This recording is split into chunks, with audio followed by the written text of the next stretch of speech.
తెలుగు రాష్ట్రాల్లో సంచలనం సృష్టించిన ఐబొమ్మ రవి కస్టడీ ఇవాల్టితో ముగియనుంది.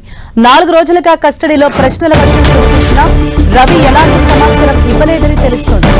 ఏదడిగినా నాకు తెలియదు, గుర్తులేదు, మర్చిపోయా అనే సమాధానాలే వస్తున్నాయి.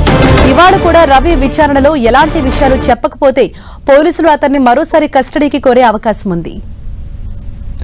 నిన్న కూడా రవిపై పోలీసులు ప్రశ్నల వర్షం కురిపించారు.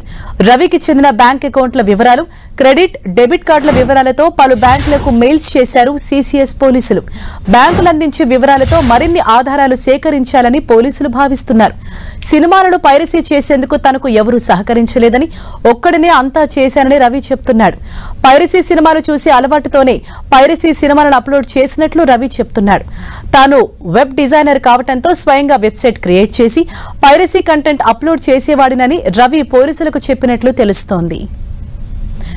ఈ కేసులో 5గురిని అరెస్ట్ చేసిన మరుసటి రోజే రవి నెదర్లాండ్స్ కు వెళ్లాడు. అరెస్ట్ ను ముందే పసిగట్టిన రవి తన దగ్గరున్న హార్డ్ డిస్కుల్లో సినిమాలు తప్ప మిగతా డేటా అంతా ఎరేజ్ చేశాడు.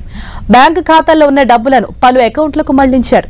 తన సర్వర్ వివరాలు, వెబ్సైట్ల వివరాలన్నీ ఎవరికీ దొరకకుండా రవి మాయం చేశాడు. విచారణలో పోలీసులు కీలక విషయాలు లాగేందుకు ప్రయత్నిస్తున్నారు. కానీ రవి మాత్రం పర్సనల్ విషయాలు మాత్రమే చెప్తున్నాడు. పైరసీ నెట్వర్క్ గురించి నోరు విప్పట్లేదు. కోట్ల రూపాయల లగ్జరీ లైఫ్ గురించి బయటపెట్టాడు. పైరసీ ద్వారా వచ్చిన డబ్బులను ఎప్పటికప్పుడు ఖర్చు పెట్టినట్లు తెలిపాడు. ప్రతి 15-20 రోజులకు ఒక్కో దేశం చెప్పున తిరిగాడు.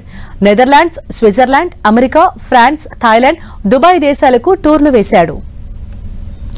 సెయింట్ కిట్స్ నెవిస్ పౌరసత్వం తీసుకున్నాడు రవి.